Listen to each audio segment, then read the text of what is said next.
You're listening to the Blind Tiger Record Club podcast, where we champion music of all genres, and we believe vinyl is king. Vinyl is king.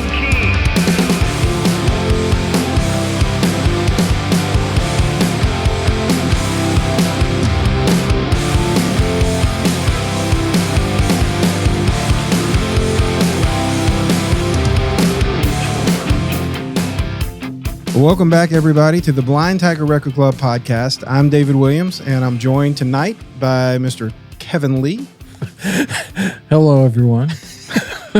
And for the first time ever, Mr. Jonathan Hibma. Hello. Did I say that right? Yep, you said that right. All right, Yep. there you go. You can tell it's been a minute. What is that, Slovakian? It's That's Dutch. what I said. Was that Czech? Well, Jonathan was supposed to have debuted with us a few weeks ago, but due to production schedule conflicts, which basically means I ran behind, we fell behind on all of the shows that we were doing, and we're still planning on doing some of those shows. We're going to do them as recap shows, but he was supposed to be here for our September and October Spotlight albums and Headbanger records to actually talk specifically about Headbangers. Yeah. I'm kind of the resident metalhead at the office here, and so that was going. And when we say metal, we're really talking about the niche-y subgenre of Right. metal that that I don't really know. Yeah. Exactly. More, I think, commonly referred to as Cookie Monster vocal metal. Yeah. With those guttural screams Yes. and the Yeah, the heavy of the heavy. heavy of the heavy. Yes. So tonight is his first time on air with us, and Jonathan is also our creative manager at Blind Tiger Record Club.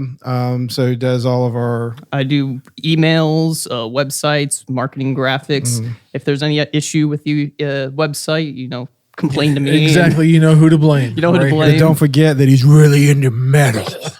Yeah. And also in September, our Headbanger album was actually a band, Dead Alive, which is Jonathan's band. Yeah, it's my band. Independently produced it with me and my bandmates, and released it And independently. it actually would be a great Halloween album because it's Yeah. kind of built around a character. So part kind of like with Merciful Fate and or like King Diamond, or like Alice Cooper. They have like these personas they put on, and I kind of created my own character where I can kind of sing through, which is like the skeleton like metalhead that's like undead, playing like an old style of rock and metal. So basically, it's weird. So it's like a kid's music. No, So what you're saying, no? no, like Iron Maiden, yeah. spooky. It's cool. It's kinda, cool. yeah. It is. So look, anytime we do a best of show, which is what tonight is kind of going to be, we always lay out some parameters for how we put that list together. That way it's not just basically an opinionated show, even though it's a little bit opinionated. So we do take, I guess, some what you call editorial privileges with this list, but the albums and the songs that we choose have to meet the parameters that we set up beforehand to make this list. So this is our first ever Halloween special, and we wanted to count down the greatest Halloween songs of all time, so kind of like a Halloween GOAT, if you will. So here's the rules. It has to be Halloween themed, studio track released by a recording artist. So in other words, no movie themes or musical tracks from compilations. It had to have chart positioning in Billboard or the UK's OCC. And we are looking at both original chart positioning as well as re-entry of the song into the Hot 100 each Halloween. Another thing that we factored in was TV and film use, as well as any kind of notable cultural or artistic impacts that the song may have had. And the last factor is the song's streaming relevance. So there aren't many recent releases in this countdown, meaning that we didn't really look at songs, let's say from the last decade, maybe decade and a half, because they're not good. No, I'm just kidding. When you make a list, I've always felt like it kind of needs to be a little time tested. Like you can't do a best of list and have songs that came out last year. Unless you're doing best of last year, and then you can. But so you're not going to hear newer stuff in here. This is all stuff that time has kind of like made the songs what they are. And so that's what we're doing tonight. It's the greatest Halloween songs of all time. We play a part of the song and discuss it, and we'll be playing in between the tracks like Halloween music that is kind of culturally defining as well for Halloween here in the U.S. So all of our transitions in our songs discussions are going to kind of have this Halloween theme to it. So I think it's going to be really fun. The Blind Tiger Record Club is a vinyl subscription club and retail store. You join the club by picking from one of 4 styles: singer-songwriter, rock and alternative, jazz, soul, and blues, or classics. Once you join, you will receive records in your selected style, or you can log on to your account and pick from another style. So you always have at least 4 options of great new and classic music to choose between. Most are limited edition or special variants. A club membership really is the best way to secure these titles each month. Listening to these Blind Tiger Record Club podcast episodes is a great way to decide which album you want to have shipped to you this month. We flip our store every month on the 26th, so you always have until the 25th of the month to secure your favorite title for that month. Now, once you are a member, you always have access to purchase previous albums that were in our Record of the Month program that we still have in stock. Most of those are locked for our members only. We also have thousands of titles in the record store, and you do not have to be a member to shop there. We have turntables, speakers, headphones, and all kinds of great B.T.R.C merch ranging from t-shirts and slip mats to vinyl messenger bags and hats. We even have a brand new shirt for this show. Just go to blindtigerrecordclub.com and you can see our membership details. There are style descriptions and easy-to-read instructions for how the club works, and you can check out our amazing collection of vinyl and other items in the store.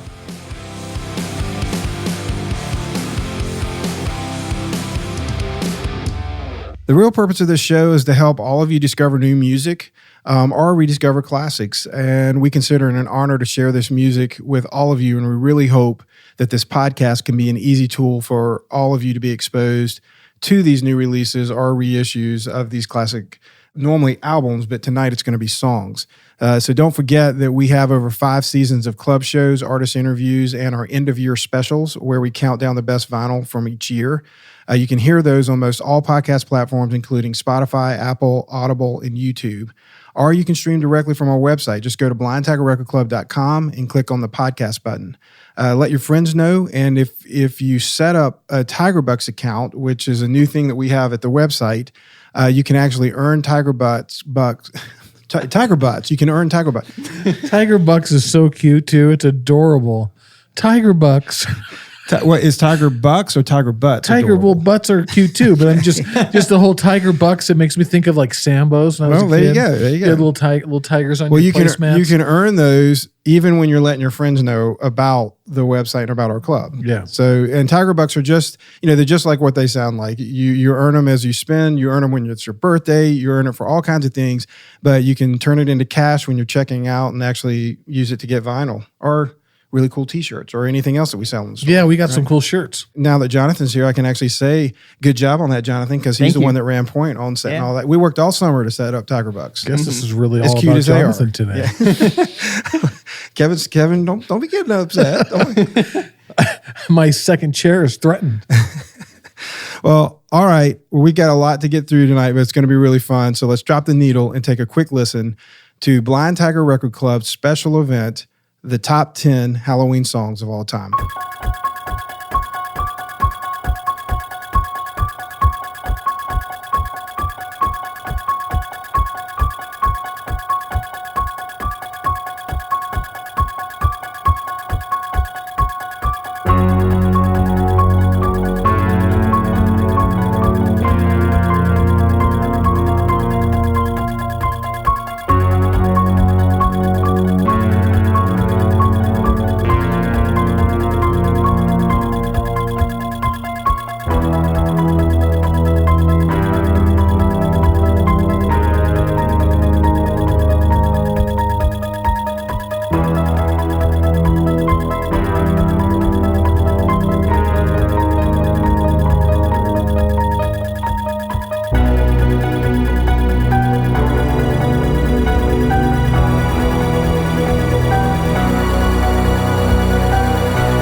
Yeah, John Carpenter.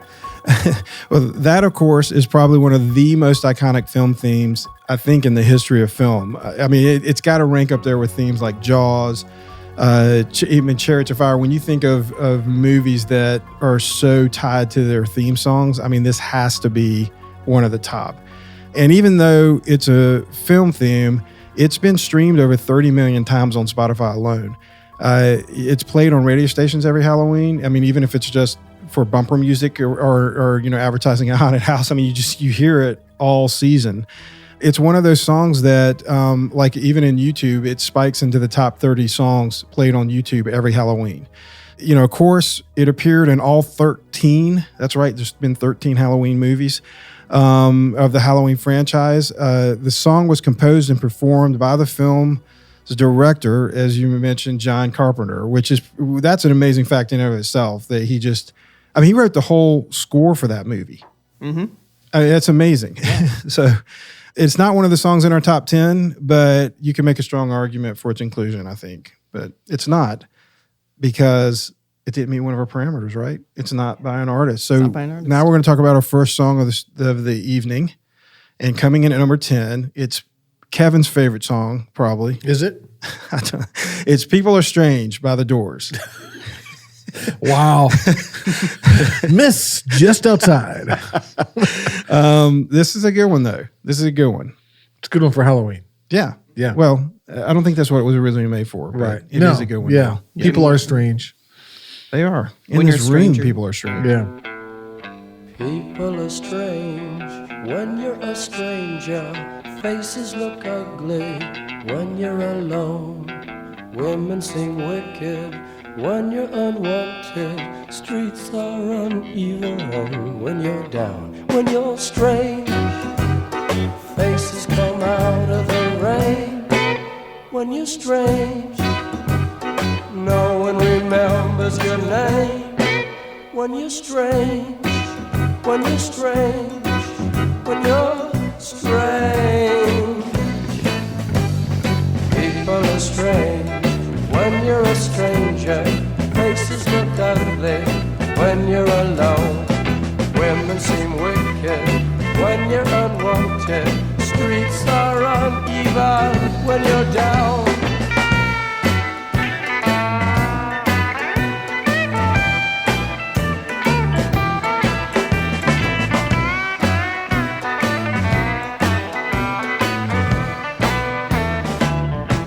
The song appeared on The Doors' second album, Strange Days. It released September of 1967, and it went on to peak at number 12 on the Billboard Hot 100, and it was number 10 on Cashbox. It went to number 44 on the UK's OCC, so this is one that charted both in the UK and US. As time has gone, the song has kind of been boosted by classic rock radio, but it's now kind of being associated with Halloween. And I think in part, that is due to its inclusion in the 1980s horror classic The Lost Boys, which is celebrating its 35th anniversary this year, by the way. The song is played as the intro to the film, but it's not the Doors version. As you and I were talking about off mic, it's actually Echo and the Bunnymen, and they covered it for the film soundtrack. And it's actually a great version. It's probably my favorite, to be honest. But, I don't even know if you're supposed to say that because the Doors are considered sacred, but it's not by me. Yeah, it's just not. But a great movie. That's a great movie. It's actually a solid soundtrack all the way around for the Lost Boys movie, and I think the film really has aged well. That's one of the differences. There's some movies that were really popular in the early '80s, like especially in the horror genre, that haven't aged as well. But Lost Boys, even 35 years later, is still a pretty good film. Echo and the Bunnymen version that was made for the film actually charted higher than the Doors version in the UK. It peaked at number 29 on the OCC. We actually have the Lost Boys soundtrack available in the store. So if you're interested in that, you can go get that at blindtagrecordclub.com. Who else is? Do you know who else is on there besides Echo? Oh, I do. I know. Just off the top of your head, Yeah, the lead singer of Foreigner. I don't know why I'm blanking. Lou Gramm. Lou Graham's got a cut on it. Mm-hmm. And there's a bunch of good songs on it.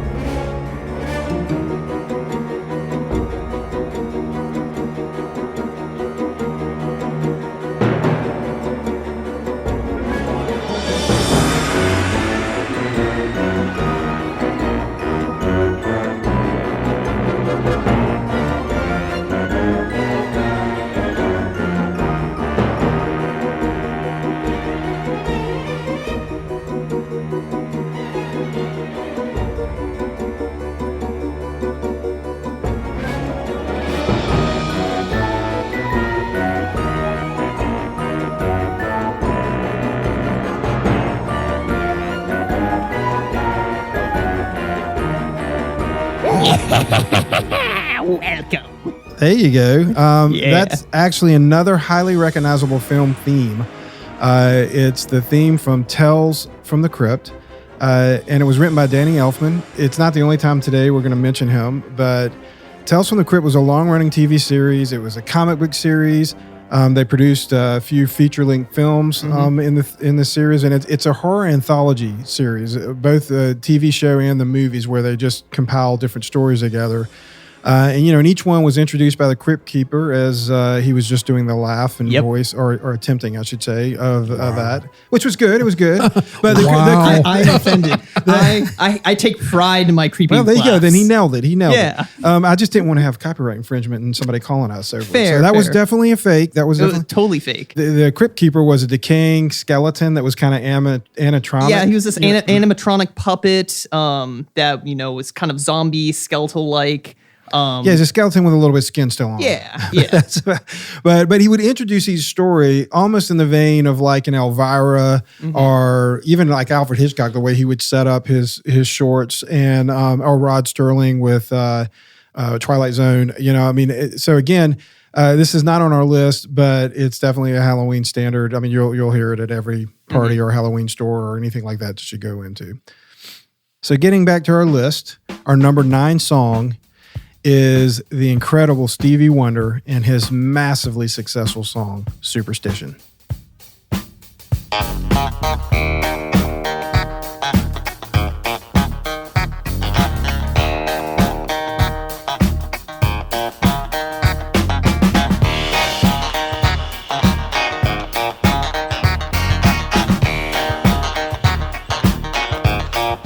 Very superstitious, writings on the wall. Very superstitious, letters about to fall. 13-month-old baby broke the looking glass. 7 years of bad luck, you put things in your past. When you believe in things that you don't understand, and you suffer. Superstition ain't the way. Yeah. So this song was released October 24th, 1972. It reached number 1 on the Billboard Hot 100 in January of 73. It was also number 1 on top R&B singles, and it went number 11 on the OCC. It won 2 Grammys at the 16th Grammy Awards for writing for Best Rhythm and Blues Song and performance for Best R&B Vocal Performance. The song started as a collaboration with him and Jeff Beck. Beck actually is the one that came up with that opening drum beat. That's, pretty much that, and the key part is, the kind of the 2 signature parts of that song. So they collaborated on that together. They actually, I think they cut 2 versions. One was supposed to be on Jeff Beck's album, and the other one was on Stevie Wonder's. But then the song became a massive hit for him. And so, this was a hit not really related to Halloween. It was just a massive. That's what I was gonna say. Is this song doesn't scream Halloween? It's a lyric tie, right? Yeah. But it was so big, and I think this was kind of the start of Stevie's second career, from being the young kid on the black and white television shows. Like, it's all, it was like a novelty that this blind kid could play, into this whole like, wow, what an artist this guy is. Yeah. Well, it's definitely, the song's become a cultural phenomenon, and it's been boosted by years of play on the radio. And lately, it has been included in all the Halloween, playlist and all that kind of stuff. It's number 74 on the original Rolling Stones 500 Greatest Songs of All Time.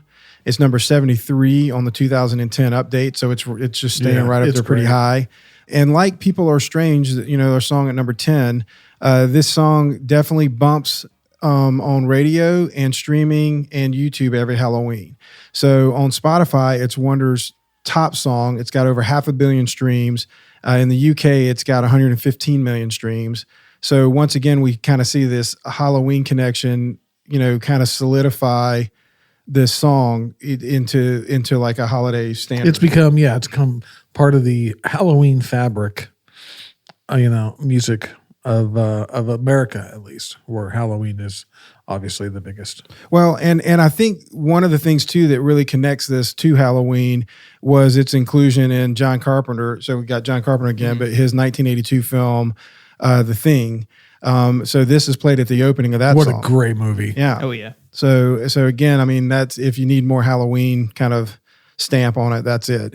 Right. Yeah. No, John. And I didn't even realize until way after I saw The Thing that was a remake. Yeah. Right. But man, I love that movie. That's great. The original is a thing from another planet. Yeah. and Yeah. It's from the Yeah. 50s. It's and late 40s not or John 50s, yeah. Carpenter. Not John Carpenter. Yeah. We It's don't talk awesome, about though. the 2011 remake. Yeah. No.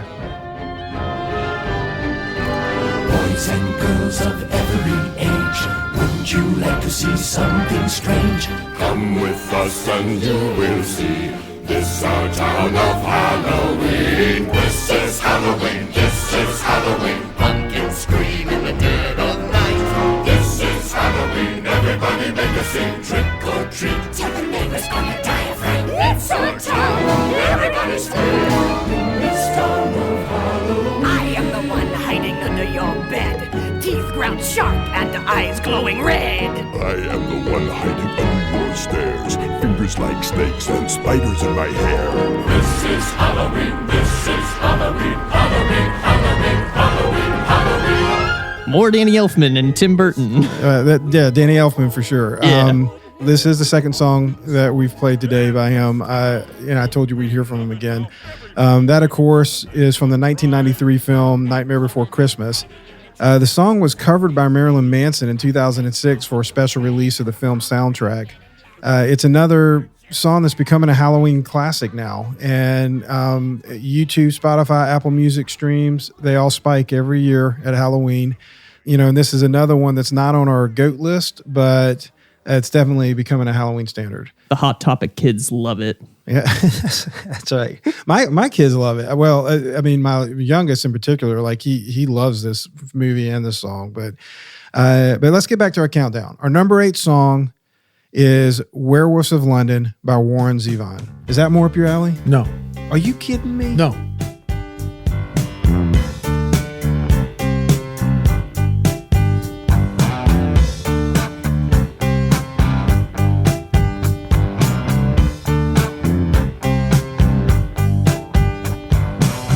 I saw a werewolf with a Chinese menu in his hand, walking through the streets of Soho in the rain. He was looking for the place called Lee Ho Fooks. Gonna get a big dish of beef chow mein. Ahoo, werewolves of London. Ahoo.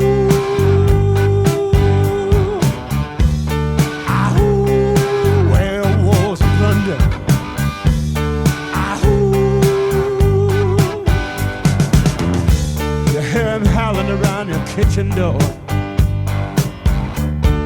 you better not let him in. Little old lady got mutilated late last night. Werewolves of London again. Ahoo, werewolves of London.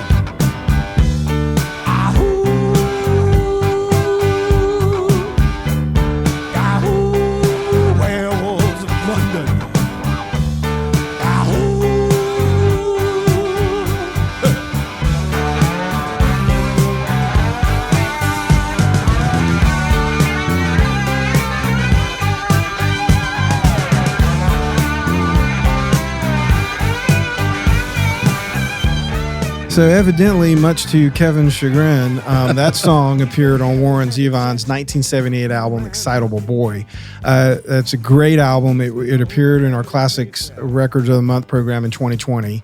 The song peaked at number 21 on the Billboard Hot 100, and it went to number 15 on Catchbox. And as influential as Zevon was, Werewolves in London was actually the only top 40 hit of Warren Zevon's career. The song features Mick Fleetwood on drums and John McVie on bass, which both, of course, were in Fleetwood Mac. You know, the song, this probably goes to your point when you were kind of saying that it's sometimes hard for you to get in. How did you word it? Like, not like with novelty songs. Well, and the truth is, this song started out as a joke between Zevon and Phil Everly of the Everly Brothers. And Everly would always tell him, he had seen the 1935 film Werewolves in London, and he kept telling Zevon, man, if you write a song about this, they'll probably make a dance, that goes with it, and it can become this cultural phenomenon. And so this joke went on for years. And so finally, he said it seems silly, and as a joke, he sat down to write this song. He wrote it in 15 minutes. Biggest song of his career. And took them 6 months to record. Well, he did that. I think that was like 74, 75 when he wrote it, somewhere around there. But he didn't record it because he kept thinking the song was a joke. And he's really good friends with Jackson Browne. And Jackson Browne read the lyrics and kind of heard the melody. And he thought it was a cool song. He actually started performing it live in 1975. And then T-Bone Burnett heard it, and he started performing it while he was out with Bob Dylan's Rolling Thunder Review Tour, also in 1975.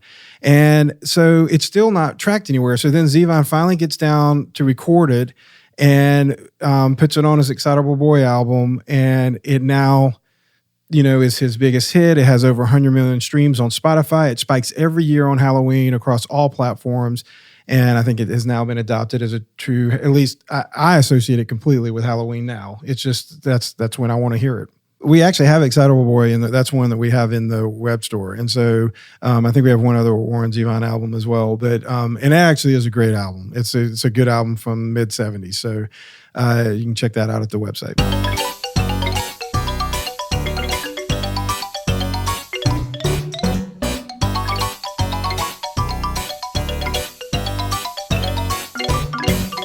Spooky, scary skeletons and shivers down your spine. Shrieking skulls will shock your soul, seal your doom tonight. Spooky, scary skeletons speak with such a screech. You'll shake and shudder in surprise when you hear these zombies shriek. We're so sorry, skeletons, you're so misunderstood. You only want to socialize, But I don't think we should. 'cause spooky, scary skeletons shout startling, shrilly screams. They'll sneak from their sarcophagus and just won't leave you be.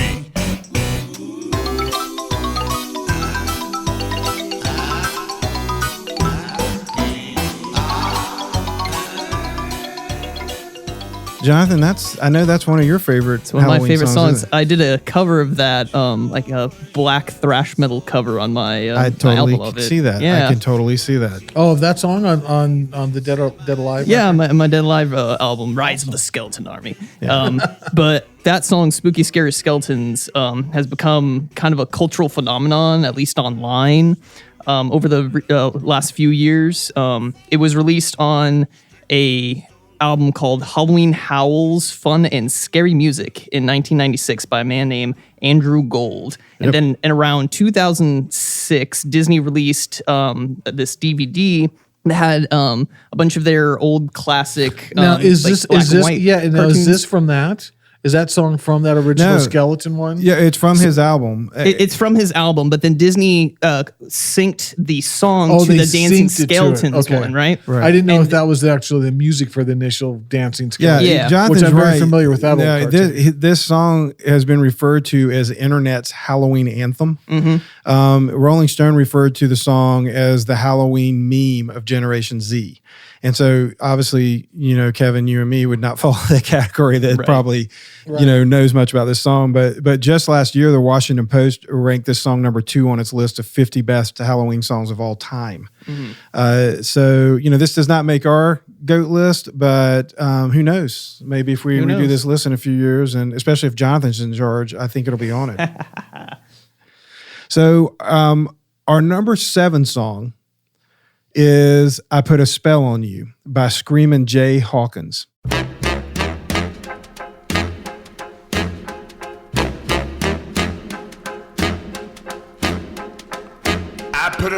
spell on you.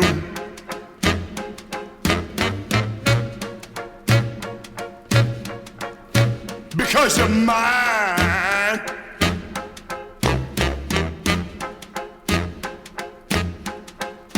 Stop the things you do.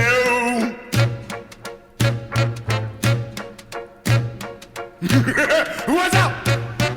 I ain't lying. Yeah, I can't stand. Woo! No running around. I can't stand. No putting me down. I put a spell on you.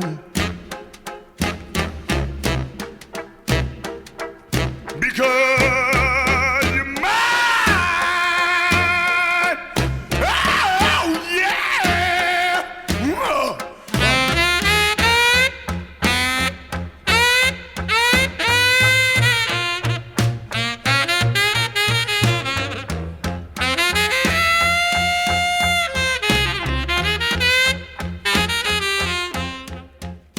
The song originally recorded by Screamin' Jay Hawkins, who also wrote and composed the track in 1956. It was added to the Rock and Roll Hall of Fame's 500 songs that shaped rock and roll, which is a pretty big list for them. It was ranked 313 on Rolling Stone's 500 greatest songs of all time. So, you know, even out away from Halloween, I mean, this is a classic song. The true story behind this song, however, on how it was originally recorded is pretty amazing to me. It was supposed to be a blues ballad because Jay Hawkins considered himself a pretty serious blues man. And the producer, Arnold Maxon, he had brought in ribs and chicken and I guess a lot of beer into the studio. And they all were eating and drinking and they pretty much everyone got drunk. And this is what they cut to tape. All that screaming and all that stuff that he's doing, that was just on the fly because he was a little hammered. Having a little fun. Yeah, he was having fun with it. And it was never supposed to be a recorded track, but it actually, they ended up putting on the record. Hawkins has been quoted as saying he doesn't even remember recording it. Wow. And partly because he really was like, he would have never recorded it that way. He would have never done that because he really was a serious blues musician. And so especially some of that stuff where he really gets a little bit crazy with his vocal and things like that. And he just kind of realized that like, if he can just scream at a song and obliterate it, it was really working for him in ways that some of his other stuff never did. And that song really kind of formed his entire like stage presence as an artist moving forward. He was, I think it was like a radio DJ offered him some money to perform a show, arriving on stage in a coffin. And then all of a sudden, like this, he started incorporating all this other like voodoo and spooky elements into his stage presence, and he really became one of the first like a character. Yeah, a character, kind of like a Black Vincent Price, like a a horror host in that kind of sense.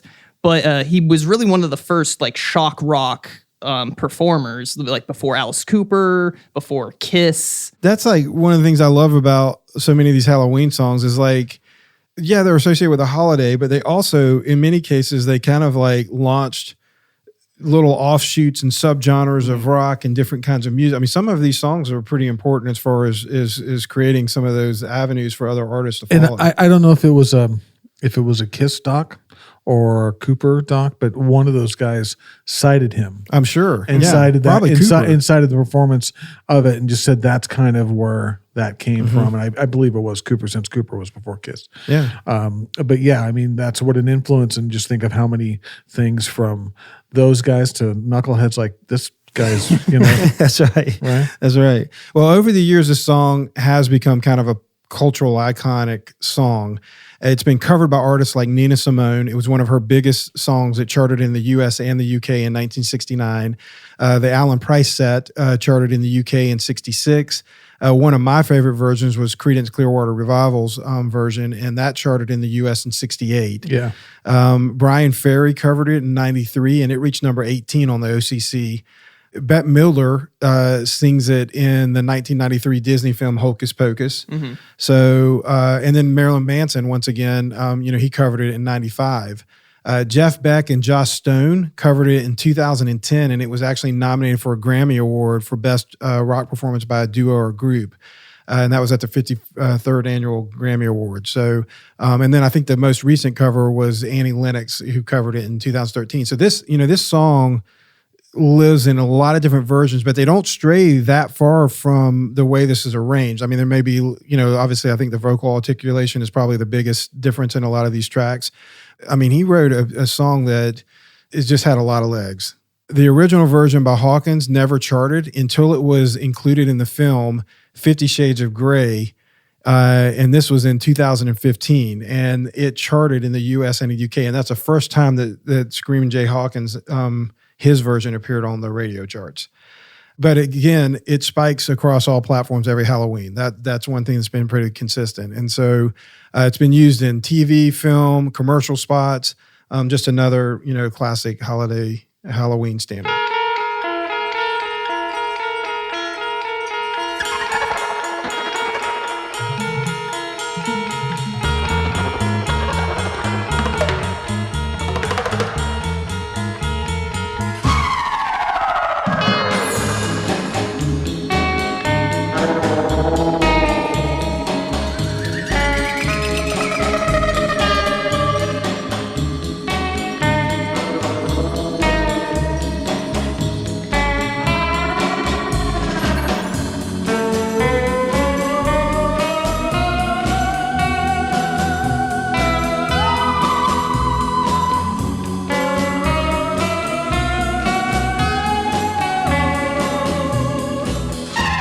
So this is another anthology TV series, of course, and I know, Kevin, this is one of your favorites, but obviously that's the iconic show Twilight Zone. Just another one that's so ridiculously recognizable. Like this, I mean, one bar and you're like, oh, Twilight Zone. Yeah, I think at one point they said that's the dun dun dun dun, whatever. There's 3 different 4 notes are the most recognizable notes, almost like. Period. Like any song that you could do the first 3 or 4 notes. It's got to be up there, that's for sure. And somebody know where it is. But this is not the original television version. This is the Ventures. Right. Surf rock. Right. And that their version was recorded in 1964. The original TV series was hosted by Rod Sterling, and it ran originally from 59 to 64. And that original run spanned 5 seasons. And honestly, it's considered one of the greatest TV shows of all time. I think, like if you go and find anybody that does some kind of TV list, like this one's going to be on there somewhere. Yeah, it was because it was so well written, and it was also something that people hadn't seen yet. And the 60s, as we were just talking about off mic, that's when Halloween exploded. You had the Munsters on TV. You had a lot of the Frankenstein movies that come out just before them, but there's a lot of them that were coming out around that time. A lot of Dracula stuff was coming out around that time. It was just big, really big with kids. And you had the Peanuts, the Halloween, the Great Pumpkin, all that stuff. It was in that early mid 60s, right? So it was really when Halloween in America became this mass marketing, almost like a thing to do, like right? a serious holiday like Christmas and Thanksgiving. Yeah, it really did explode at that time, and also that's when you think not too long before that, when kids would go to doors, it would be the apples or things like that. It was before this mass production of candy and all that kind of stuff. So all the timing kind of worked right in there, and so you'll see a lot of spooky songs and a lot of themed toys in the marketplace and shows that were around. When I was a kid, there was a thing called Creature Feature. And it was like the late night thing. I loved it. Like Svengali is now, or Svengoolie rather. Svengoolie, that show. My mom, bless her, like bowls of popcorn and watching on Friday nights late night Creature Features. Yeah. So. That song, the theme song for Twilight Zone, was written and performed by French composer Marius Constant. And you just get this. It was a work for hire commissioned by CBS. So Ouch. he wishes he Ouch. could have a take back on that agreement. The version that we played, as you mentioned, was The Ventures, and that was a 1964 cover version of that song that they actually turned into an actual song. But just another highly recognizable theme that has become associated with as a Halloween standard as well, and spikes every year. So let's get back to our countdown. Our number 6 song is Don't Fear the Reaper by Blue Oyster Cult.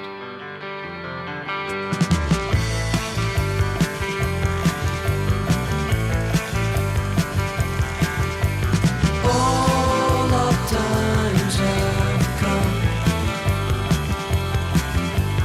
here, but now they're gone.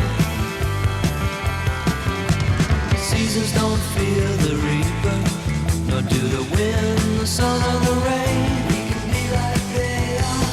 Come on, baby, don't fear the reaper. Baby, take my hand, don't fear the reaper. We'll be able to fly.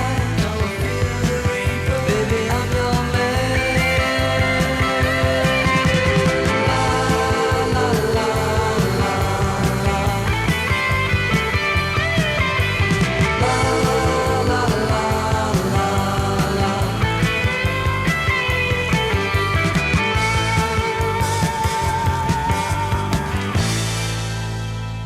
I got a fever, and the only solution is more cowbell. That's right. Yeah, we were talking about this a little bit. This song, when I was, I guess it came out when I was probably in 6th, 7th, 8th grade, but I was too young to go to the dances. And this song back then was kind of a watermark of if you could play this song, your band. Because when I was a kid, bands You played, were good. Bands played dances, not Yeah. DJs. And so if a band could pull this off because of the harmonies, and all that kind of Oh, stuff and the that was cowbell. going, yeah, exactly. So this was kind of a benchmark if you had this in your catalog. But I really remember turning trash cans upside down and pulling myself up on the chain link that would cover the windows of the high school gym and looking in so I could see the band play Don't Fear the Reaper, and just thinking how spooky it was. It's right? a just- classic. And just, what a moody song. Blue Oyster Cult, probably pretty underrated band. You remember I got you some tickets. You saw those guys not too long ago, right? Yeah. So they had this, they had Godzilla, which some Yeah, people Godzilla. I also love that song. Some people also include that in a Halloween thing. Yeah, you even could. though, You know. could. Yeah. Another Another Blue, creature feature. Yeah.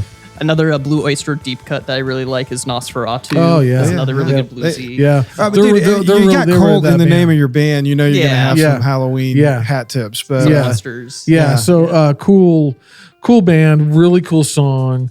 Obviously had the huge re-emergence into culture with the Saturday Night Live skit and Will Ferrell and Right. stuff like that, which it just deserved. Well, yeah, And, that I think that like re-energized Walken. this song back Yeah. into the forefront of kind of like pop culture. Yeah. But that was featuring Christopher Walken, as the producer who couldn't get enough Bruce cowbell. Dickinson. Yeah, that's right. Well, they did this song in '76, and it was on the band's album Agents of Fortune.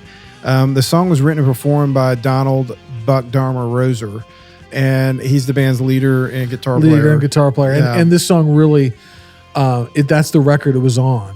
It was around the same time that many artists were finding more success in live records than in their studio records.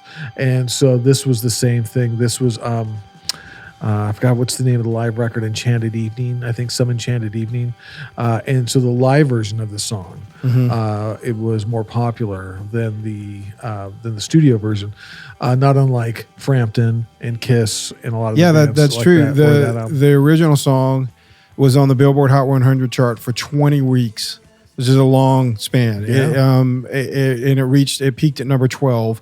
It reached number 7 on Cashbox, but it failed to chart in the UK. But then in 1978, they released an unedited version of the song, and it peaked at number 16 on the OCC. FM radio. God bless it. And evidently the Brits needed that slow interlude that was cut out of the single, but was in the original album track. But as soon as they released the actual album track, it did great over in the UK. So, and then the live version, as you said, it did well too. So, Another John Carpenter tie-in is the song "Don't Fear the Reaper" shows up in the movie Halloween.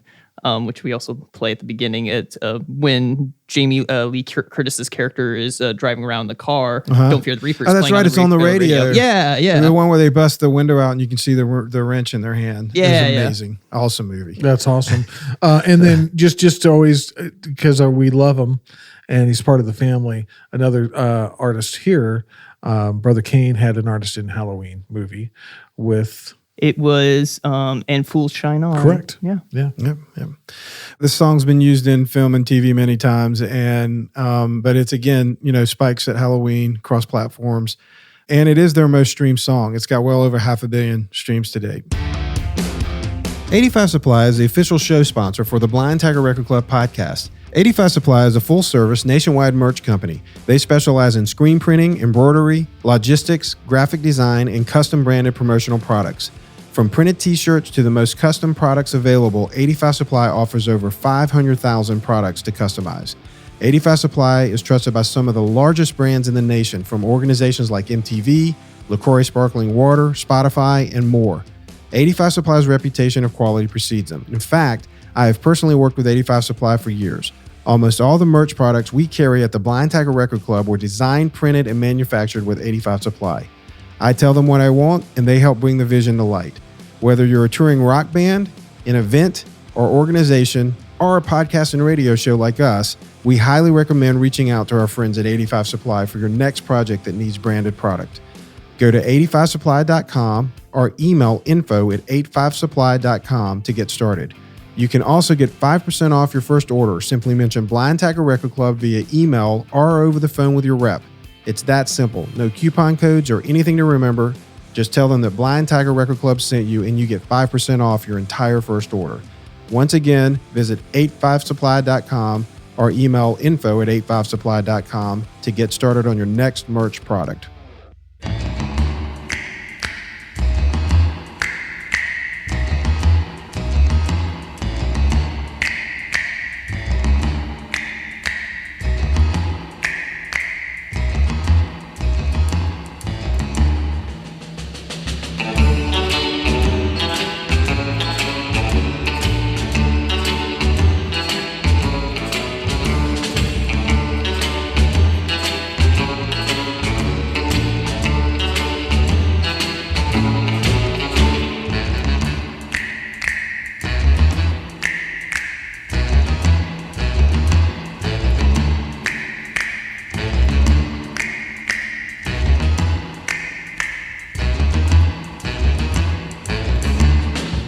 Talk about a Halloween franchise. Oh yeah. Number one pinball machine of all time is the Addams Family. Family. It is. The original Addams Family ran between 1964 and 1977, the TV show. But the original cartoon was published in the New Yorker, and it was published between 1938 and 1964. Long running comic strip. There's been feature films, video games, as you mentioned, pinball machines. Earlier, when I was talking about the Munsters, I forgot to mention the Addams Family. Yeah, all the comic books. Yeah. There's even a Broadway musical that was built around the Addams Family. So, the theme song was composed by Vic Mizzy. And I don't know if he did this as a work for hire, because that would be a shame too. But I didn't see anything that said that in any of the stuff I looked into. But. Yeah. But this was done, obviously for a network, so it's very likely. I was going to say back then, I'll bet you it probably was, right? Yeah. Because nobody expected it. A lot of that stuff, they're like, oh, this will be, something that will go on for a season or two, and then everybody's out. And yeah, they had no idea what see residuals or repeats or any of that stuff was back then. Right. This family and the theme song, they're so woven into the fabric of America that it's really been even the inspiration for like the whole goth subculture. It all can be tied to Addams Family. It's probably responsible for most of Tim Burton's work. Yeah. I mean, really. Yeah. It's interesting because it's funny. Like the Munsters were, it's spooky, right? But it's a comedy made for children. And part of that comedy is not just how the family acts all weird, but also how all the quote normal people that have to interact with them their reactions as well Right. to this family that is very functional but dysfunctional in society. Yeah, which was the theme between both of those families, right? Yeah. Yeah, As yeah. far as they were both like, remember how I don't even remember which one came first. Marilyn, I'm pretty sure it was On the TV show, but I would say it was Adam's Family. But the strip, I would think so because that comic Yeah. strip ran for so long. But I think the other was The Answer. That network's another answer network's too. answer. That's what I think. To that, yeah. But clever, well written stuff for kids. And, I mean, and goodness gracious, that it's still song- on. It's still on. That song was nominated for a Grammy. Yeah. I mean that thing connected too. And so anyway, let's get back to our chart. Coming in at number 5. I think you'll like this one, Kevin. It's AC/DC's "Highway to Hell."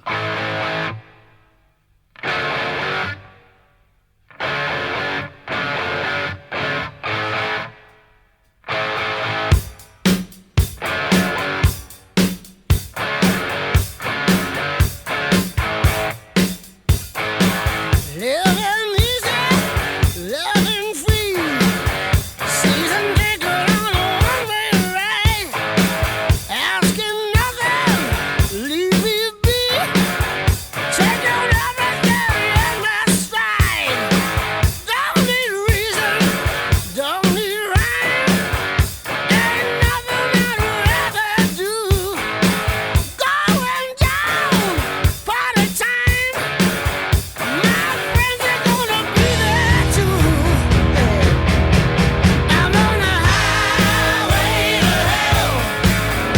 On the highway to hell. Highway to hell. On the highway to hell. "Highway to Hell" was released on AC/DC's 1979 album of the same name. It actually was the opening for that track. I mean, for that album, it was the opening track. It was written by Angus Young, Malcolm Young, and Bon Scott. So this is like classic AC/DC. And it was produced by legendary Mutt Lange. It peaked at number 47 on the Billboard Hot 100. It was number 56 on the OCC. But then came classic rock radio, and it had a very long life there. They released a live version in '92 that went to number 1 on mainstream rock. And in 2013, there was actually an internet campaign started in the UK to try to get "Highway to Hell" to be number 1 on the OCC's Christmas chart. And they were almost chart. successful. It got all the way to number 4. So, this song, this is just one of the greatest rock songs of all time. It's unfortunately the last we hear from Bon. This is his last record with the band.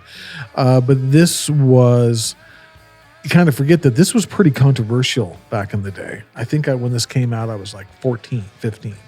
And saying hell, you couldn't say hell Isn't that on crazy? television unless it was from previous works of art, right? So if it was considered a swear word. And so just to hear that on the radio, but it's just legendary, and even the cover, he's got the horns and the tail in his hand, which is just so awesome. And when I was, and we're talking a lot about my childhood here, but I was playing basketball, high school basketball, and we played this other school that was I don't think Christian was in the name, right? But it was literally like Footloose. You couldn't dance in this township, right?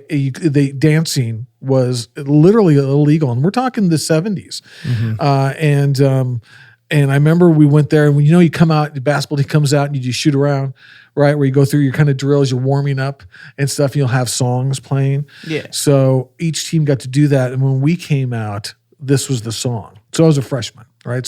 So came out, and we were doing the shoot around, and the whole school on the other side, every time it said hell, they would say heaven. Oh my God. And they were just like the coach, everybody came over, asked us to turn it off, and the whole thing. And then and I was like, no, this is our song. And so that was their answer, was to yell heaven over the hell. But this is just a great song, great Halloween song, even though it's more of a party. It's more like a party. Yeah, it's rock. more of a party lifestyle song. This is just like but a it's legendary still- song. yeah. I mean, it's ranked number 258 on the Rolling Stones 500 Greatest Songs of All Time list. It's also part of the Rock and Roll Hall of Fame's 500 songs that shaped rock and roll list. We mentioned earlier. Should be higher. The single is certified platinum. Even the master's ringtone is certified gold, like the official ringtone. Just the opening chords. Like RIAA certified gold ringtone. Wow. It's been used in TV and film. It has well over 1 billion streams, 1 billion on just Spotify.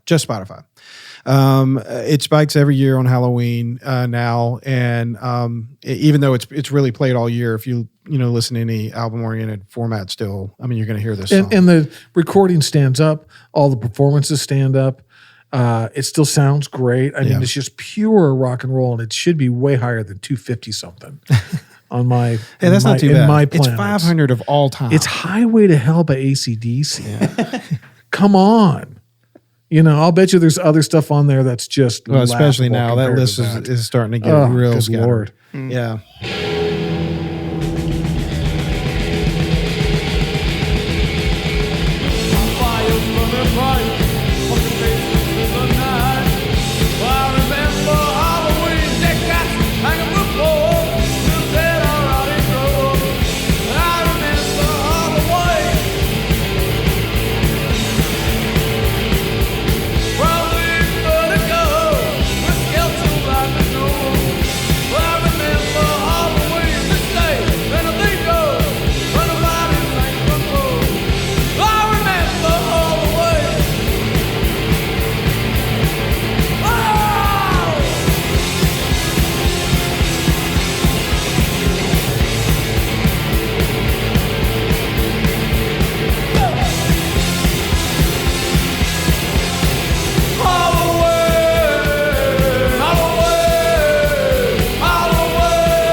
That's Halloween by the Misfits. And Jonathan, this is horror punk, and I think Horror you know punk, a little something about that, right? This is one of those kind of niche subgenres that you dip your toe in a bit. Dip your toe in, yeah. So horror punk kind of developed as kind of like a revival of like classic greaser kind of rock from the 50s. Yeah, it's like rockabilly mixed with like mixed with a little bit of surf rock elements. Definitely some surf rock, depending on which track you're listening to for sure. Yeah, I hear all that.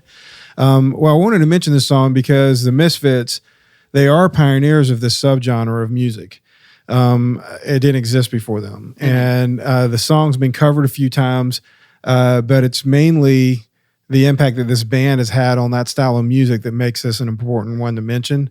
This song, the band itself, and even their logo, has just come to define like anti-commercial and establishment music. There's a lot of people wearing Misfit shirts that have never heard them. But they all have that on either their shirt or a patch on their jacket, their army jacket. With the crimson ghost on it. Yeah. So, that's it's just one of those things that is associated now with Halloween as well, just by the nature of the style of music. So let's get back to it. Our number 4 song is really nothing like the Misfits whatsoever. It's the pop song from the 80s, Somebody's Watching Me by Rockwell.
This song was released in 1984 by Rockwell off his album of the same name. It's a song, Somebody's Watching Me. And in case you didn't recognize them, that's Michael Jackson and his brother Jermaine Jackson on the chorus of this song. It was a worldwide hit. I mean, it charted in every market around the world. It went to number 2 on the Billboard Hot 100. It was number 2 on Cashbox. It was number 6 on the OCC. And last Halloween, it got another pretty big benchmark for the song. It emerged as a new Halloween standard because it re-entered the Hot 100. This was the first year that it re-entered. And this year, it's back on the charts again. And right now, it's at number 42 on the Hot 100. This song definitely spikes across all the platforms. This is, and that's the thing is it really is a relatively new. Everybody's got to put it on their Halloween playlist song. It really is. The song has hundreds of millions of streams. If you go to a Halloween party this year, you're as likely to hear this song as you will any of the ones that we've talked about today or will talk about on this show.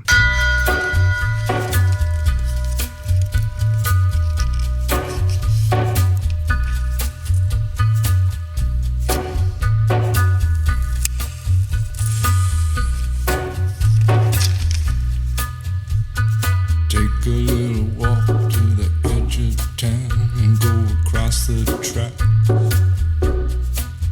where the viaduct looms like a bird of doom as it ships and cracks, where secrets lie in the border fires and the humming wires. Yeah, man, you know you're never coming back. Across the square, across the bridge, past the mills, past the stacks. On a gathering storm comes a tall, handsome man in a dusty black coat with a red right hand.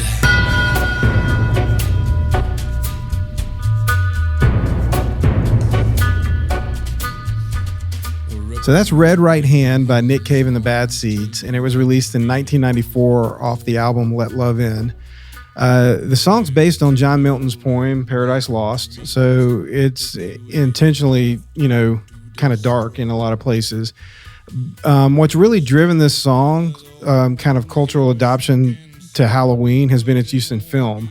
It's been synced on many TV and feature films, but what really put it on the Halloween map was its use in the Scream franchise.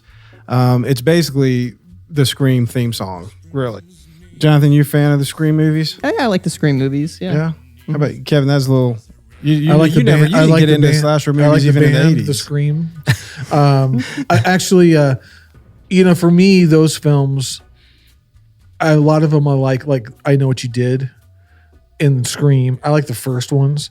By the time you're getting Scream 6, or something like that, it's, I've seen it, but the first one, when there's a new twist to something, I do like it. And I do like the cult ones like Halloween and stuff like that when they started and they were in Pumpkinhead and stuff like that where they were not big budget. Yeah, it's all the original ones. Not big budgets. It was just a really interesting story and the whoever the villain was, right, was captivating and interesting. There's something about it like that where it wasn't just about blood screaming, or something. Well, that was such an interesting pick to me for Scream to use that. I mean, the song, it only came out 2 years before the first Scream, and to pick that song to kind of be in all. I mean, it's in every movie, and I thought that was really interesting. But because of that, you're going to hear this on a lot of Halloween playlists. But that's not really the big soundtrack song that we need to talk about. Our number 3 song is the big one, and it is Ray Parker Jr.'s Ghostbuster.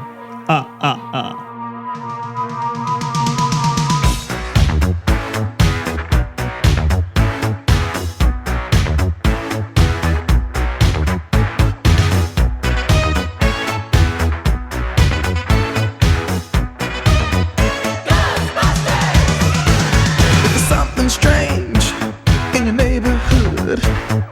Who you gonna call? Ghostbusters! If there's something weird and it don't look good, who you gonna call? Ghostbusters!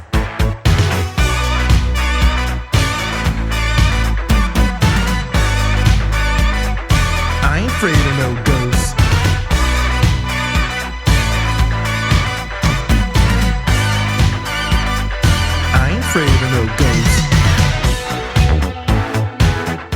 In 1984, a film franchise was started that became one of the cultural defining films of the entire decade, really. I mean, up there with like Back to the Future and other films when you think of the 80s.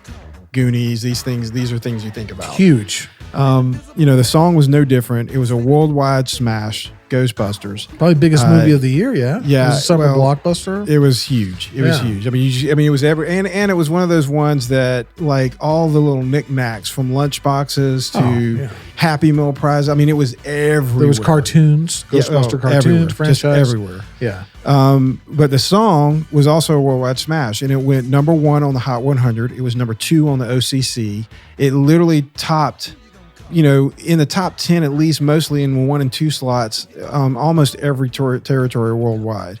The song re-enters the Hot 100 every Halloween. The song was nominated for an Academy Award at the 57th Academy Awards, but it lost to I Just Called to Say I Love You by Stevie Wonder. And this year it's back on the Hot 100 again, and it's coming in strong at number 40. I've always thought this was one of the most interesting things about this song is that the producers of the show, of the movie, asked Parker to do the theme song, but he only had a few days to turn it in. And he really couldn't figure out how to write a song around the title of the movie. Ghostbusters didn't seem to rhyme with anything. He just couldn't figure out how to do it. And he was staying up really late one night, and he saw this really cheap local commercial, and it kind of had a jingle to it. And that's what gave him the idea for the Who You Gonna Call Ghostbusters. And he ended up, after he got that idea, he ended up writing the song, I think, in something like 30 minutes. However long it took him to listen to Huey Lewis. I'm talking about the lyrics. Right. But you're right. So like the melody was. I think the story was that the producers of the film asked Huey Lewis to do a song for the film because Huey Lewis was huge, right? That was huge, and he passed. And so they came to Ray Parker, and who did not have much time to get. They did not give him time done. And so he just took a Huey Lewis song and from I Want a New Drug and basically ripped it off and put a different lyric over it. So you have a hit song of another hit song from the number 1 film, and it all combined to be huge. And the video was huge. Yeah, Ivan Reitman directed it. Yeah, and so the whole thing was a big, huge success.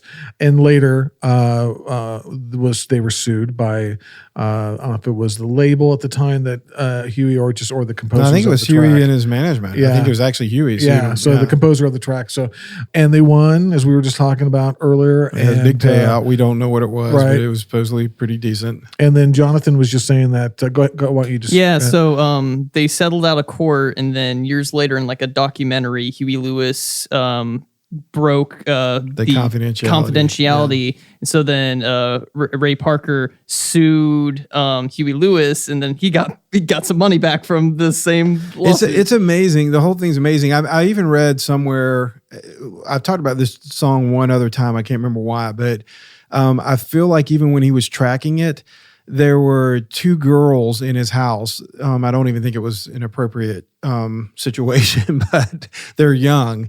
And the chorus, the girls that are on that are just 2 girls that he just grabbed and had them come in the studio and sing the part. I mean, it's just another one of those songs where you look at it and go, you just walked backwards into a wall and turned around and had the biggest song of your career.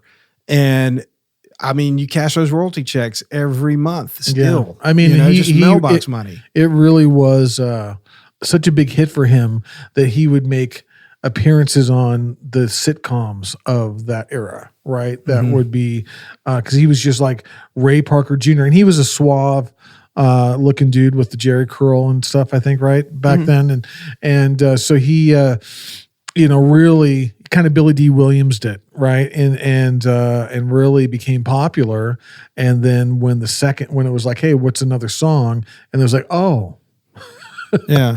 But it's just crazy because they almost, there's so many times, and it seems a lot of times it happens with a hit that comes off a soundtrack from the 80s where either one artist ducks out and another artist gets the gig, but they don't really want it, or maybe they don't take it seriously. And then it becomes this like career defining. Yeah. Moment. Back then too, is keep in mind, as you and I know from our dealings with acts from bands and solo artists and stuff like that, back in the day, even though it doesn't go back quite that far, that was taboo. people did not want their music used in commercials or films or anything. It was like their that. version of selling out. Yeah, it was like that's all it was. I mean, I remember turning down some stuff that I had to turn down, and you were just like, "You got to be kidding!" Yeah, what that's what not a vehicle, rock and roll. Right? It's not, I mean, just stuff that you would just be like, "Dude, this is free money and exposure and stuff like that." And again, they thought it was selling out. So it used to be very, very tough to get stuff into films.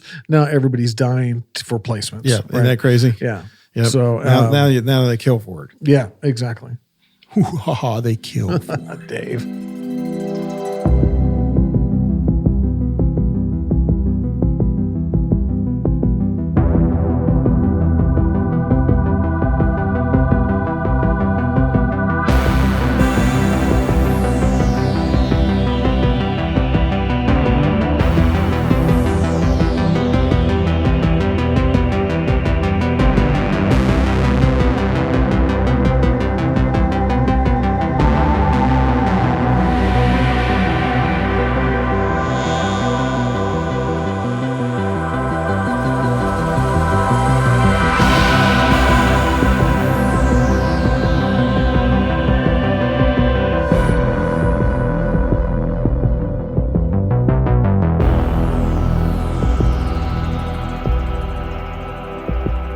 All right. Well, this is the new sound of Halloween, right, Jonathan? Stranger Things. Yeah. It's new, but derived from the 80s. Mm-hmm. Very, very nostalgic. Yeah. Driven. Well, so the Stranger Thing has obviously been a massive Netflix smash hit.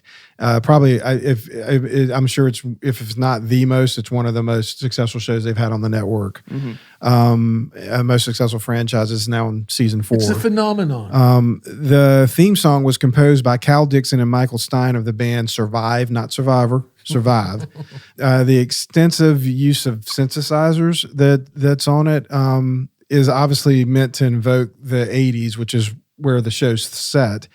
It also really ushered in, this is another one of those ones where I think that Stranger Things has kind of ushered in this whole new subgenre of music, the new retro wave stuff. Yeah, synth wave, kind of like Outrun, EDM, like electronic sound, which actually, they're kind of also paying homage to John Carpenter because John Carpenter also used synths when he was doing the Halloween theme, and his other movies like Big Trouble in Little China, The Thing. He used a lot of synths in his soundtracks. And it's crazy because like my natural instinct would just be to go to new wave, and think about just a lot of what was going on in the post-punk and rock scene in the early 80s.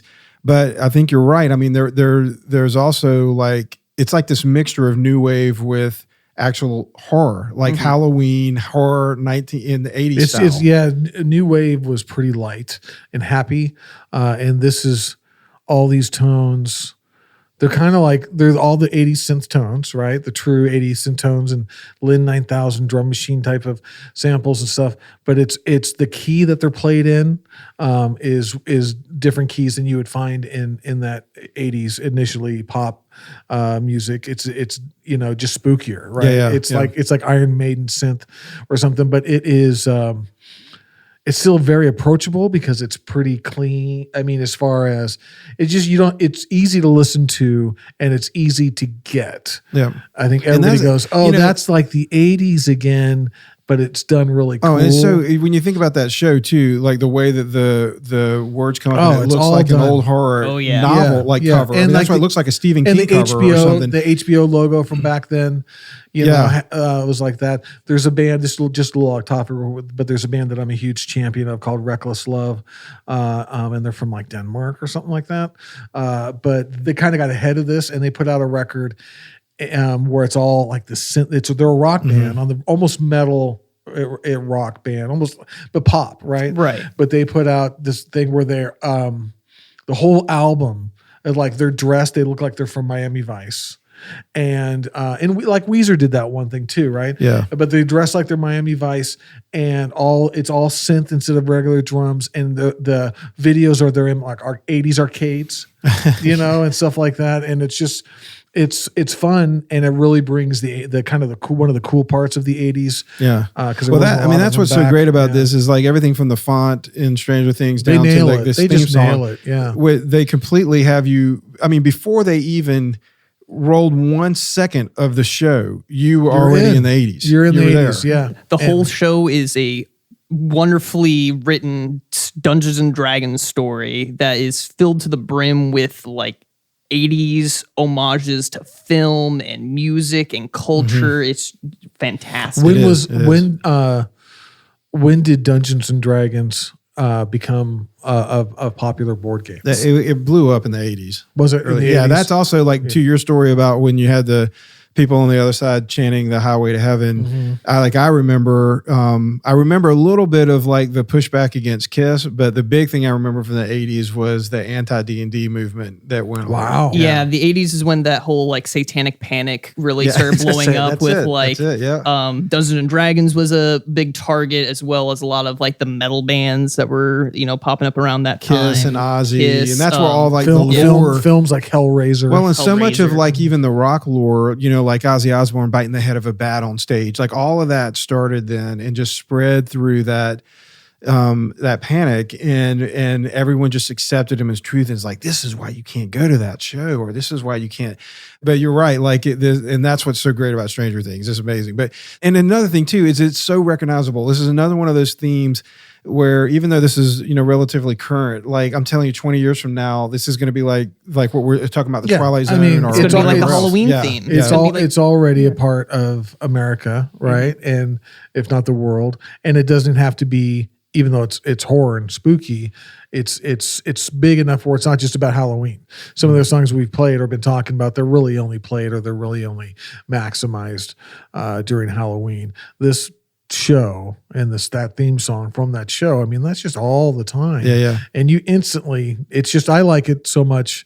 And to me, that's a real key of when something's well done. There's a lot of music. I'm instantly like a couple of bars and you're like, I know what this is. Yep. And I already have the feeling that, they crush it. that it's supposed to give me. They crush it.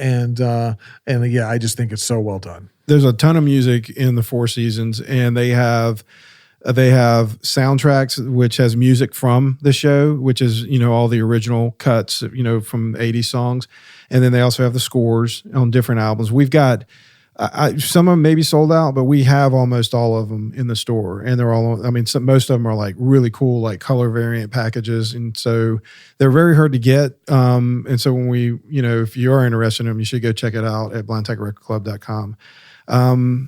Rest in peace, Eddie Munson. He's one of the characters. Oh yeah. All right, let's get back to our countdown. Jonathan, did you spoil something for me? Damn it, dude!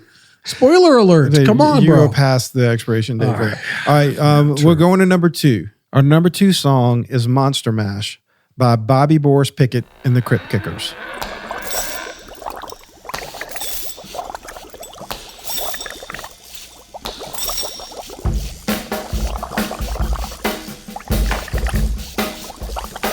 I was working in the lab late one night when my eyes beheld an eerie sight. For my monster from his slab began to rise, and suddenly, to my surprise, He did the mash, he did the monster mash. the monster mash. It was a graveyard He smash. did the mash, It caught on in a flash. he did the mash. He did the monster mash. From my laboratory in the castle east to the master bedroom where the vampires feast. The ghouls all came from their humble abodes to get a jolt from my electrode. They did the mash, They did the monster the mash. monster mash. It was a graveyard They smash. did the mash, It caught on in a flash. they did the mash. They did the monster mash. The zombies were having fun. In a shoe, The party had just begun. in a shoe, The guests included Wolfman, Dracula, and his son. The scene was And it was actually one of the longest running songs on the Hot 100. If you add all the weeks together, because it goes back into, this is another one that just re-enters the chart every Halloween. It is one of the longest running songs on the Hot 100 in the history of the chart. If you total all the weeks, not consecutively, but in total. In this year, it's there again. It's at number 37. So, this song was born after Bobby Pickett, who sang in a band called the Cordelias. They were performing one night, and he started doing a monologue in the style of the horror movie actor Boris Karloff. And that stick became really popular at his shows. He just kept doing it. And so then he ended up writing and recording Monster Mash. And that's Leon Russell, by the way, on the piano, Kev. Wow. So this part's probably going to make you mad, Kev. But they wrote that song in half an hour when he decided to do Why it. would that make me mad? Well, because I'm not done. Then it took them even less time than that to record it.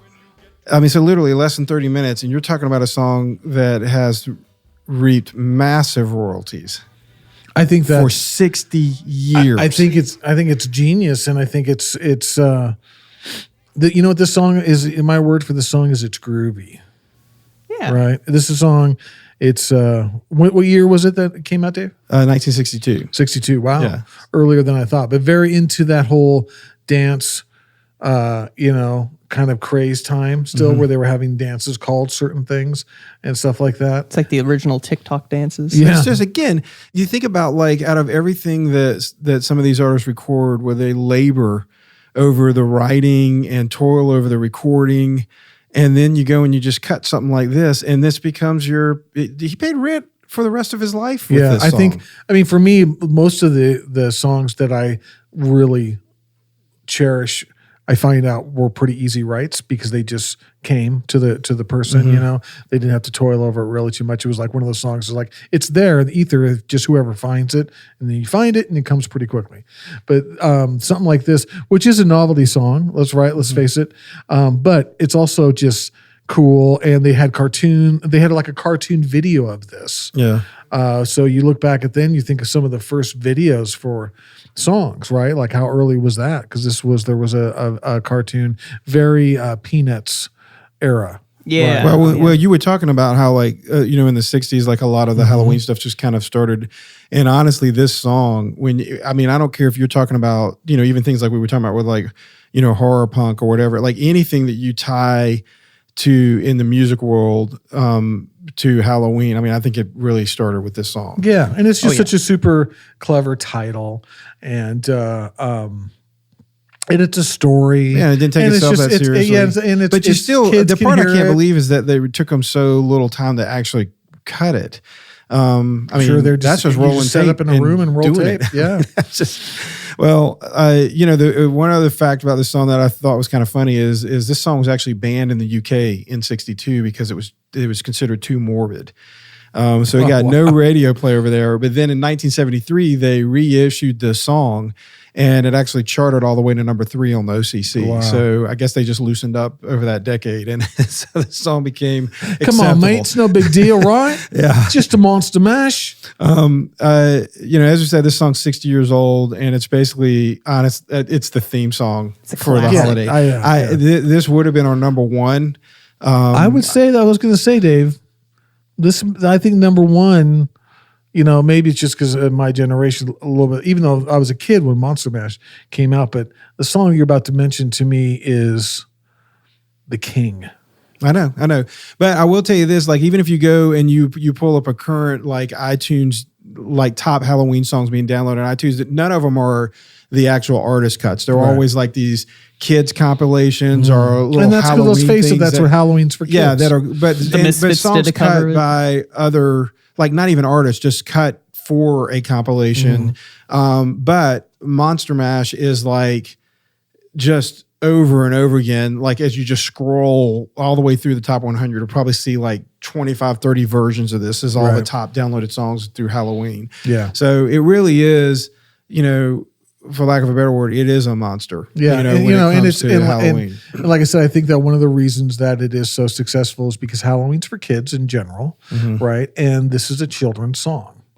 So that's the reason I thought it possibly could be a number 1 is because of how long it's been around and it really is like it is the godfather, I think, of all this stuff. It's the Rudolph the Red-Nosed Reindeer. Yeah, but the number 1 Halloween songs, The number 1 though, it's just huge. It's not only huge. you could arguably say it's the biggest song from one of the biggest artists in the history of time.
So that is another Stranger Things cut. Obviously, it's a sample of Journey's smash hit Separate Ways. This was the trailer teaser for the latest season, season 4. Of Stranger Things. Yeah, of Stranger Things. Thank you. And I think it really got people even more excited. I mean, everyone's already waiting for Stranger Things to drop when they cut a new season. I mean, then this one kind of, because it had the COVID delay, they couldn't film. I mean, people were already waiting on this, but when they dropped this teaser, chills down your spine. oh my gosh. Seriously, So it really good. was. And I the only reason I wanted to play it, as the last kind of like transition to our chart picks was because, man, it's a great setup for our number one. Go watch Stranger Things. It's good. And I think this song, that version of it, will be around. I agree. I think both the Stranger Things theme that we played before the last one and even absolutely. this one, I think like 10, 15 they'll be years a part from now, of keep, when Jonathan's our age, he'll be like, yeah, I remember when this first came out. Yeah, when Jonathan's I was telling these two jerks that I was working with, this is gonna be huge. When he's doing season 25 of the Blind Tag Record podcast, and he had to take over because we're too old. Right. He'll be like, yeah, man, we've been talking about this song for 25 years. So, anyway, on to our number one song. Drum. We should have some kind of drum, Yeah, but it's got to be like Halloween themed. I don't know what that'd be. I don't know. But, all right, kill. All right. So in 1983 in the UK and in 1984 in the US, Thriller was released off Michael Jackson's album of the same name. Unbelievably, this is the 7th single dropped off of this record, which is just crazy to think about, because they all charted and they all charted very well. But obviously, that's what made this one of the best-selling albums of all time, or the best-selling album of all time. It was produced by Quincy Jones. It featured featured the voice of horror icon Vincent Price at the end of the song. It was a global hit that charted all over the world. It went number 4 on the Billboard Hot 100. It was number 4 on Cashbox. It was number 10 on the OCC. It went number 1 on Radio and Records chart that was, briefly here in the U.S. Like the last few songs that we've discussed, this one re-enters the Billboard 100 every single Halloween. This year, it's at number 19. I mean, just think about that. It's in the top 20 after all these years. So every current song that's at radio right now, the number 19 song right now is Thriller. I mean, biggest video of all time, biggest record of all time, biggest pop star of all time.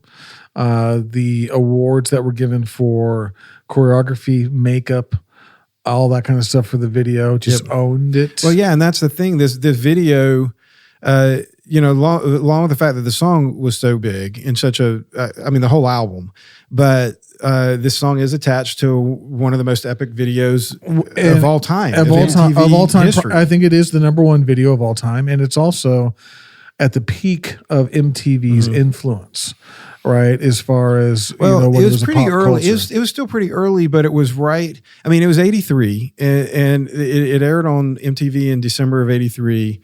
But so I guess I'm thinking more of 85, 86. So they were probably still playing the heck out they were of it still in playing 85, it in 80, 85. And then, of course, when Halloween came around again in 85. So it was just part of a huge thing. But I think, and I guess MTV's peak maybe was somewhere between a little bit later. But this was when it had just it was started still blowing new. up. It was Madonna, right? As Madonna was the thing before Michael. Well, and one thing with this video, they teased it like I had never seen. You know, they had Correct. a world premiere video. It was a film. It was a short film. But they don't normally, I mean, they always did like a world premiere. So you would know, hey, we're premiering so-and-so's video. So they would always tease it up like that. But this one was more like just this event. Like I remember we all rushed home from school because we knew the time it was going to get aired, and we went in. We made popcorn to sit down and watch this. Was it 15 minutes or 30? It was like 13 minutes. Yeah, this was, and they weren't calling it a video. They said it was a short film. It was, and some of those even effects, like during his it was directed by a real director. John Landis directed it. I mean, it was the most expensive video ever made up to that point. But the thing that's funny about that is, it basically had a film budget. It was 13 minutes long. It was what? Is $1 million? I don't know what the budget was, but the label refused to pay for it for a couple of reasons. The big thing is the label was like, dude, they didn't even want to release a single. Yeah, they were like, this album's peaked. They were showing it. They showed it in movie theaters. Well, they refused to play it. So the way that they financed it is they went to television networks and they basically had them finance a documentary making Michael Jackson's Thriller. So they they financed the documentary to pay for the video that the documentary was about. I mean, it's just genius. Just genius because it's not recoupable, right? So it's just think if even on a Michael Jackson deal, the points, how many records you have to sell just to pay for $1 million video, right? It's just it's crazy, but well, just think about this too. Just huge. After the video released, so the label thinks the album's peaked, and after the video released, the album sales doubled. Okay. They also sold 1 million copies of the video on VHS. And so it became the best-selling videotape of all time. 1 million. Wow. So the video, it was transformative. That's Neverland money. No, you better believe it. It's well-deserved. That's settlement money. The video did change the way we looked at the format. I mean, after this is when I think labels really started actually opening up the pocketbook more for videos, and they didn't just become like an ancillary piece. I mean, this is definitely where you see MTV start to become, as important almost as any kind of like terrestrial radio play. And so there's a lot more money being spent on these videos after this. And this one, I think even just as an art form, like kind of transformed the idea of what a video should be. But clearly, from the fact, talking about this as a Halloween special, there's just no getting around that this is Halloween. Vincent Price, they're watching American Werewolf in London, in the video, as they're at the drive-in before he walks her home. So he had the zombie dance, which became popular. I'm trying to think of anybody like that whole middle section where they do the dance. That's not real, almost part of the song. And Vincent's, speaking in the background and stuff like that, where it's just, and he's like, they're doing all those moves and stuff like that. I mean, I don't think anybody's even attempted it since then, because they're like, dude, nothing's going to touch that. Yeah. So it's like, I don't think that anybody's even attempted to do anything like that. Well, I remember a lot of like even his transformation into a werewolf at the time, it really was like, there were so many movies that were doing that almost like reverse melting thing, where they would transform either into a werewolf, or you think about like even Raiders of the Lost Ark, at the end where they open the ark and the guy melts. It's all that technology. That was like that was major feature film technology, and it was in this video. But with him, it was reversed, where instead of that time lapse thing, they actually had tubes, which I remember seeing for the documentary, filled of air liquid that when his face was blowing up and changing, right? So it wasn't just that move it, stop, film, move it, stop, film, right? And so, just cutting edge of film, cutting edge of video, cutting edge of music and production and stuff like that. And it was... And the biggest thing, how many people had that red jacket after the video? Michael Jackson's red, that's where this came from. Are you saying that's not cool? I still have it. I'm just saying, like, it's iconic 80s stuff. It's one of those things, like that jacket is like just the epitome. That's just like the epitome of the 80s, right? It's freakishly good. It's one of those things that comes around once in a generation. That's what it says. I don't think anybody will come anywhere near it Well, or the even video's try. been added to the Library of Congress's National Film Registry, which is like their high art, Right. kind of, recognition. And it's just a huge song, a huge video. But it also doesn't get any more Halloween, I think, than this song. I agree. Um, It's kid friendly, but it's not childish. Yep. And it is. When I hear that song, I don't turn the dial. I don't. Oh, now, you know, even now, on a playlist that comes on, I'm down. It's just done so well, and all good feelings back then, right? As far as about Michael, there was no controversy yet or anything. Was that after the Pepsi commercial? I think it was, wasn't it? No, it was I don't before. think so. You think it was before the Jackson 5 reunion? I can't Pepsi remember that. commercial? I Maybe can't- it was right before. I mean, I can't remember his what year hair that was, caught yeah. on fire. and Yeah, stuff? I Maybe it thought that was after that, Yeah, but I don't know. Could be, but it was still. It's like he was so big at that point in time. It was just it was something else, right? Yep. All right. Well, this is our number one song, Thriller.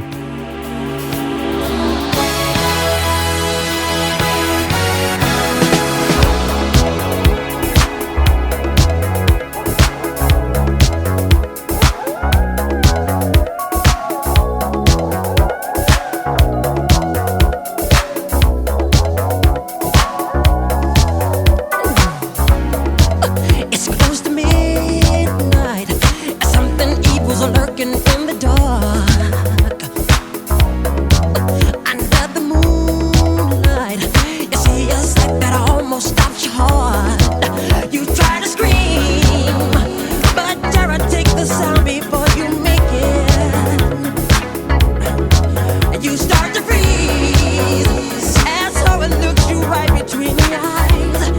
You're paralyzed, 'cause this is Thriller night, and no one's gonna save you from the beast about to strike. You know it's Thriller night. You're fighting for your life inside a killer thriller tonight. Well, that wraps up our show for tonight. We hope you enjoyed our discussion of the Blind Tiger Record Club special event, the top 10 Halloween songs of all time. Some of the songs that we discussed tonight are available on vinyl at Blind Tiger Record Club. You can find out how to get these albums as well as how to become a member and get vinyl like that delivered right to your door every month. You can also shop in our record store where we have thousands of titles available. We have tapes, accessories, turntables, and of course, you need to check out all the B.T.R.C merch. We have several different t-shirts. Some of them are really cool designs. And we even have Jonathan's album, Dead Alive. Yeah, my album. That's right. Go buy it. So, and I just want to say thanks to everybody for listening to this podcast. We're sorry that it didn't get to you until literally Halloween, but we're going to probably do another one of these next year and maybe re-air this one. And we promise next year. Wait till you hear how crazy our Christmas one gets. We'll get it to you earlier so you can enjoy the spookiness and the great Halloween music to maximize your holiday. But thanks again for listening. And like I said, we'll be a little earlier next year. Well, make sure that you sign up for Tiger Bucks, set up your account, and start getting those bucks and use them on anything in the store. Today's the last day of our October sale, and that's all of our rock and metal albums. They've been marked down all month. We do this every October, and so they're 15% off, and today that all ends at midnight. So at midnight, It returns to the grave. It all ends at midnight. That's It right. all ends. That's right. So happy Halloween. Get your savings. Yeah, happy Halloween, everyone. So make sure you check out our sponsor, 85 Supply. They can help you with everything from printed t-shirts to custom products. Listeners of this show get 5% off your first order. All you have to do is mention Blind Tiger Record Club via email or over the phone with your rep. Just go to 85supply.com or email info@85supply for more information. You can check out all our past seasons of the show at the Blind Tiger Record Club podcast. It is available on most podcast platforms, including Apple, Spotify, YouTube, and Audible, and many others. Or you can just go to blindtigerrecordclub.com, click on the podcast link, and stream directly from our website. Even if you're not a member of the Blind Tiger Record Club, the podcast is still a great way to discover new music. Smash the like buttons, leave reviews and comments, tell your friends about the show. You can stay up to date on all that we're doing by signing up to our email list at the website. You can also follow us on Instagram and Facebook. Most importantly, keep coming back. You support this show just by listening. I'm David Williams. I'm Kevin Lee. And I'm Jonathan Hidma. And on behalf of all of us here at Blind Tiger Record Club, thanks for listening. Until next time, keep the wax spinning. To terrorize your neighborhood.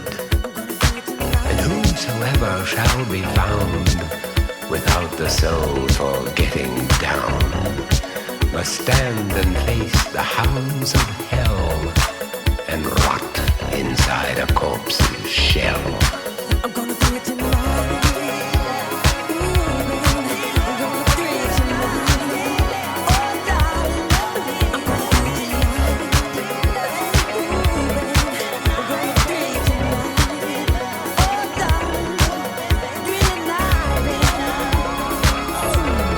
The foulest stench is in the air, the funk of 40,000 years, and grisly ghouls from every tomb are closing in to seal your doom. And though you fight to stay alive, your body starts to shiver, for no mere mortal can resist the evil of the thriller. Ha ha ha ha!